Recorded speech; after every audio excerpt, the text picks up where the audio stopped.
कि कोई भी ऑर्गेनिज्म है, चाहे वो एनिमल है चाहे प्लांट है, वो किसके बने होते हैं, स्मॉलेस्ट यूनिट के बने होते हैं। और उस स्मॉलेस्ट यूनिट को क्या कहते हैं, सेल कहते हैं।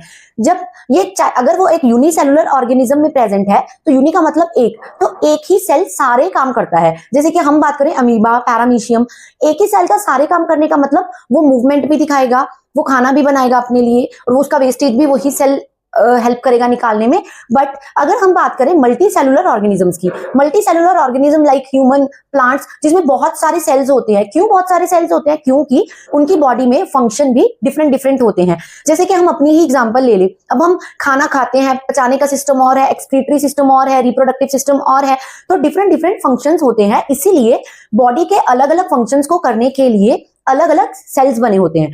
और वो सेल्स कोई एक सिंगल सेल काम नहीं करता है, सेल्स का एक ग्रुप बनता है। वो क्या काम करता है, वो सारे काम करता है जो जो रिक्वायर्ड है बॉडी में, और जिस जिस पार्ट में वो काम जरूरी है। तो उन सेल्स के ग्रुप्स को क्या कहते हैं, टिश्यू कहते हैं। इसको एक एग्जांपल से समझते हैं। जैसे कि अगर हम बात करें कि कोई भी अगर हम घर बनाते हैं, घर बनाने के लिए एक पहले मिस्त्री होता है जो कि घर में क्या करता है, ईंटें लगाते हैं, घर को का स्ट्रक्चर खड़ा करते हैं।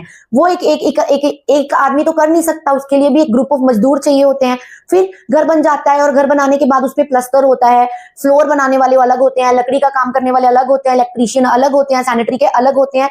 मींस कि जो काम है वो डिवाइड हो जाता है, मींस, और लेबर जो है वो डिवाइड हो जाती है। Similarly in multi cellular organism काम डिवाइड हो जाते हैं, और अलग अलग सेल्स जो हैं अलग अलग काम करते हैं। और कोई भी सेल अकेला काम नहीं करता है, सेल्स के ग्रुप्स बन जाते हैं, और वो ग्रुप एक पर्टिकुलर काम ही करेगा।